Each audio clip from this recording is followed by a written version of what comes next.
2. Joshua 2. Has everybody found it? Amen. Joshua 2, we're going to look at verse 8 through 12. Joshua 2, verse 8 through 12. Joshua 2, verse 8 through 12. Does everybody have a scripture? Joshua 2, verse 8 through 12. I'm reading in the New King James Version. It says, "Now before they lay down, she came up to them on the roof and said to the men, 'I know that the Lord has given you the land, that the terror of you has fallen on us, and that all the inhabitants of the land are faint-hearted because of you. For we have heard how the Lord dried up the water of the Red Sea for you when you came out of Egypt, and what you did to the two kings of the Amorites who were on the other side of the Jordan, Sihon and Og, whom you utterly destroyed. And as soon as we heard these things, our hearts melted,' she said. 'Neither did they remain any more courage in anyone because of you, for the Lord your God, He is God in heaven above and on earth beneath.'" She says in verse 12, "Now therefore I beg you, swear to me by the Lord, since I have shown you kindness, that you also will show kindness to my father's house, and give me a true token." And 13 says, "And spare my father, my mother, my brothers, my sisters, and all that they have, and deliver our lives from death." Tell your neighbor, secrets to success. Secrets to success. You may be seated in the presence of the Lord.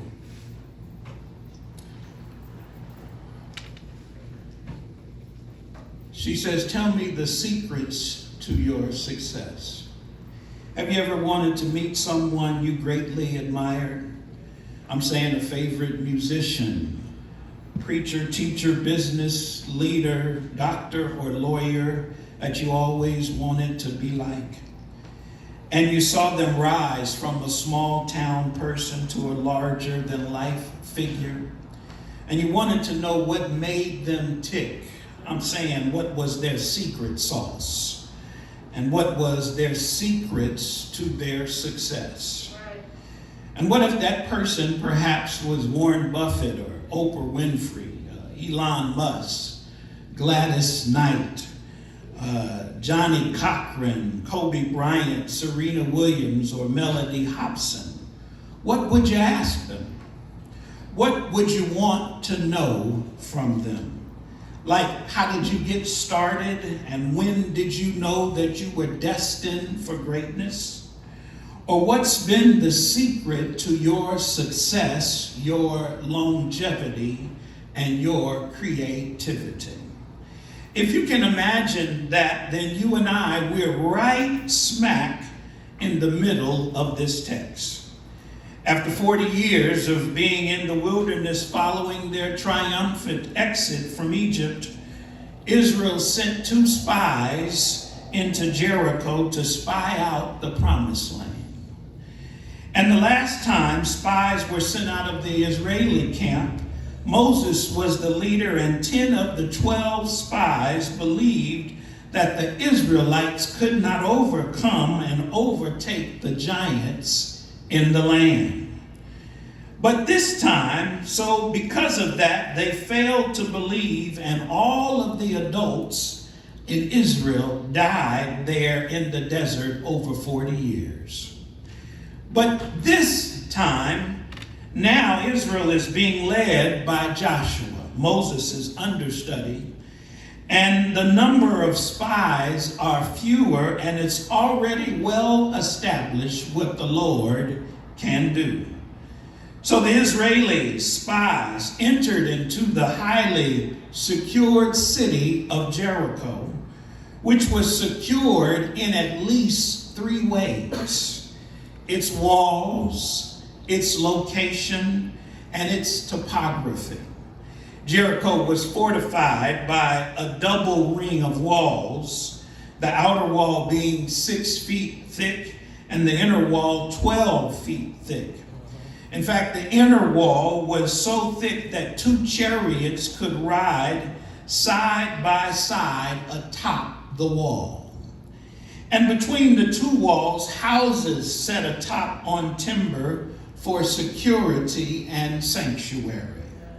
Its location also made Jericho secure because it was 10 miles north of the Dead Sea, and rivers and springs were known to flow through it or be within the walls of the city. So individuals didn't have to leave the city to be nourished. All they had to do was stay inside the gates of the city. And finally, Jericho's topography secured it because it was built on a steep hill, so there was no surprise attacks could occur without Jericho knowing they were coming. So the text says 2 men were sent out by Joshua to spy out the land. And when they arrived to Jericho, they stayed at Rahab's house, who was the queen madam in town. She had a house that served all of the foreigners and all of the guards. Every man in the city knew about Rahab's house. She was the madam of the town, and her house was on the walls of the city. And so when you came into town, if you wanted a drink, you would go to Rahab's house. If you came into town and you wanted some company, you would go to Rahab's house. If you were in town and you wanted some company or a drink, you'd go to, somebody say, Rahab's house. I think you're following me now, right? Right, you go to Rahab's house, and so these 2 spies then went to Rahab's house. And as they arrived there, these foreign spies arrived in town. Word got out about their arrival, and the king sent guards to find out who they were and where they were going. But something happened upon their coming to Rahab's house. She got a chance to ask the Israelites, the famed Israelites, all the questions she had been wondering for years about their God. She hid the spies on the roof of her house. We read the king's guards came and questioned and her about their whereabouts. She misled them. But before she went to bed, the scripture says, she had a chance to ask them about the God of Israel and the great things he had done for them. The text says, I know that the Lord has given you the land. Y'all be patient with me. I'm coming to your place. Which is to say, I've heard of the favor you have with your feet. Tell me about that, she says. She says, it seems like you have favor everywhere you go. Everywhere you walk, everywhere you run, everywhere you travel, it seems like you're walking in the fog. That is, that you're walking in the favor of God, the F-O-G. Can you hear her saying, tell me about the favor of God over your feet? I just want to know about the favor of God over your feet and over your nation. She says next that the terror of you has fallen on us, and all the inhabitants of the land are faint-hearted because of you. She said, and all of your foes are fearful of what you will do. She said, it's as if you have a big brother and he shows up to the fight before you get there, and he warns everyone, if they fight against you, I'm going to beat you too. And so all of your foes won't fight you. They're afraid of you. Would you tell me why all of your foes are afraid of you? She says, for we heard how the Lord dried up the waters of the Red Sea for you when you came out of Egypt. And she says, tell me about the miraculous feats you have witnessed by the hand of the Lord. Did God really dry up the Red Sea? Did he really feed you out of the sky with manna? Did he really make water come out of a rock? Did he kill the firstborn in the whole nation of Israel? She said, did he really do that? I want to know all that the Lord has done, all of these miraculous feats that he's done by his hands. She said, will you tell me all of the miraculous feats you've seen? Next, she says, lastly, and what did you do to the two kings of the Amorites who were on the other side of the Jordan? How did you defeat the mighty foes who you overcame? Did you know who they were and what they had done? We were so afraid of them. How did you guys defeat these two mighty kings, she says. But while I go into this, I just want to ask you a question. Can I ask you a question, True LA? Can I ask you a question? How did you get favor over your life? I want to ask you, how were you able to serve 250 people in 1 year and come back and serve 950 the next? How did you get favor over your life? I want to ask you, how did you get favor, Sylvia, to work a job for 40 years and only work on one job? I want to ask you, how did you make it and get 2 jobs in the middle of the pandemic, Shannon, without ever leaving your house? I want to ask you, how did you get favor over your life? How did you get out of prison alive, Henry? How did you get favor over your life? I want to ask you, how did you get favor over your life? Somebody knows about the favor that I'm talking about. How did your foes were fearful of you? I'm looking at the miraculous feats that he's done in your life, Roland. I'm looking at the miraculous feats that he's done in your life, Mary Lee. I'm looking at the miraculous feats that he's done in your life, Sherry. I just want to know, how did he do it? Well, would you tell me how he did it in your life? Would you testify right now how he did it in your life? How he overcame these mighty foes like cancer. How he overcame these mighty foes like COVID. How he overcame mighty foes in your life. How did he do it? Will somebody testify right now? Somebody tell me, how did you make it over the years? How did you make it over the years? How did you raise your kids all by yourself? How did you do it? How did you get that job that takes so much care of you? I want to ask you the question, how did you do it? Somebody tell me, how did you do it? That's just what this woman was asking Rahab. She was asking these 2 spies, how did you do it? Tell me the secrets of your success.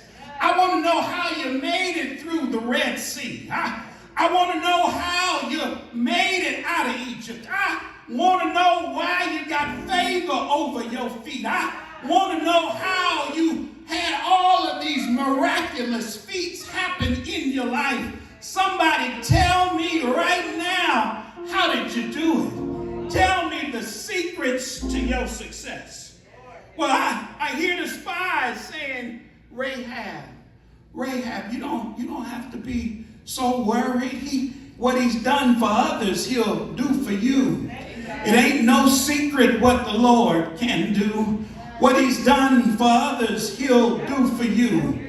With arms wide open, he'll pardon you. It ain't no secret what the Lord can do.